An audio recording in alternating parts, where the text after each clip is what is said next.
all the reps that I've been getting really helped me settle, especially Lane and just listening to Lane and JP. They tell me the first thing you got to do is beat that snap count. I gave away, I think, 2 false starts, getting off a bit too early, but take that and work on that. So, yeah, definitely comfortable. Do you think you made this team tonight? I don't know. Like I said, there were a lot of negatives as well as positives. My job was to try and make it hard for the coaches, and I gave everything tonight. So if they're happy with what I put in, then we'll see what happens. But I'm not settling here. Still got a lot to work on, and I understand that. They understand it too. So we're on the same page. But we'll see what happens. Jordan, you talked about trying to be in football shape after the first game. How do you feel now after 4? After 4? Oh, I still got a long way to go. Still football shape? Or? Getting 3 quarters was fun. And then when we were running off the field just then, Stout looked at me and he's like, now you got to play 2 halves like that. And I was like, oh, I thought I played 3 quarters. And he was like, no, you still got to play 2 halves. You're going to have no energy. You should be crawling off the field. And I was like, okay. It's like, thanks, coach. That's what he said to me straight after the game. Jordan, what has it meant to you to have guys like Lane and JP and Stout and all them spending as much time as they are with you? How much are you absorbing from them? It's like little kids going to Disneyland. It really is. I'm really lucky, fortunate, and it's like I got a future Hall of Famer and a Pro Bowl tackles, and they really help me out a lot, and the tips that they give me are very invaluable. So I'm very lucky and blessed to have the teammates that I do, and I see them like older brothers. I look up to them as well. So it's pretty good.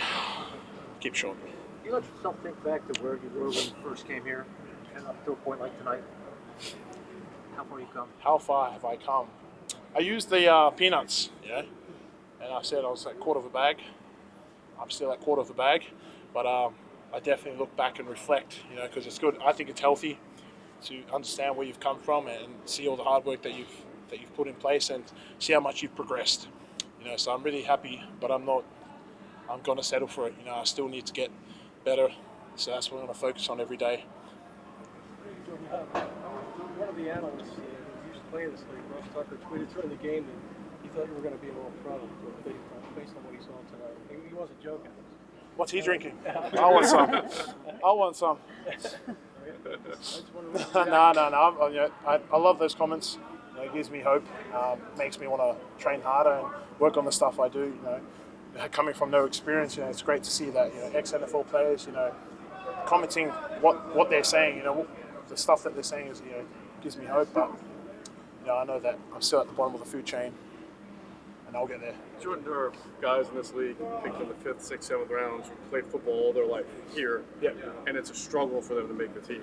Why do you think, besides the guys who are in helping you, but just how have you been able to bridge that gap? Is there one thing that you think has enabled you to kind of hang with these guys despite having 0 experience? I think it's the ego.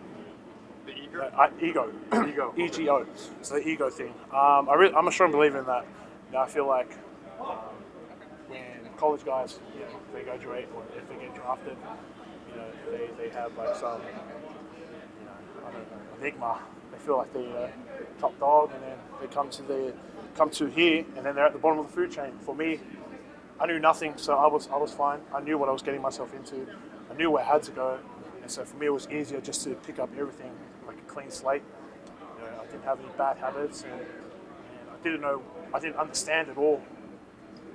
So what they knew, and then coming here is a different norm for them. But for me, everything was just, like I said, back then, overwhelming and new to me. Everything was foreign. So I think that's the biggest difference. Them coming off the high horse and me just not knowing anything. And I think personality is a big thing too. I'm really outgoing, so I'm always asking the boys. I'm not afraid to ask questions, and that's how I learn. There's so much technique and footwork, a lot of minutia that you just had 0 experience with. Did any of that come naturally, or do you think you just put in more work than other people in trying to bridge this gap? Or? I would like to say athleticism had a hand in it. Okay. I played a lot of sports growing up, so it kind of made me more agile and quicker to adapt to certain movements. But then again, it's the repetitions. That's a massive hand. And coach always emphasizes, you got to get 10,000 kicks. That's the goal. That's a lot of kicks. I think I'm only on like 500. Yeah, I think I'm only on like 500 to be honest. So I've got a long way to go. That's what I'm saying. Where do you I get have your a long kicks in? way. Is that just on the practice field or in? Everywhere. In even when I'm at home, just like practice getting to my stance. I think one thing that we took away from the Pittsburgh game was my stance was too wide.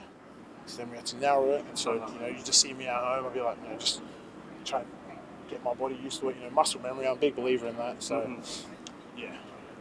Jordan, you obviously could have been selected by any team in the league. How lucky do you feel to be selected by a team that's had so much success and has so many veterans on the offensive line that have helped you so far? How lucky? When they called me, I cried. I'm bloody extremely lucky, So I know and I understand where I'm at and the expectations that they hold me to. So I just try and keep myself in check and, like I said, narrow it down to one thing every day and try and get better.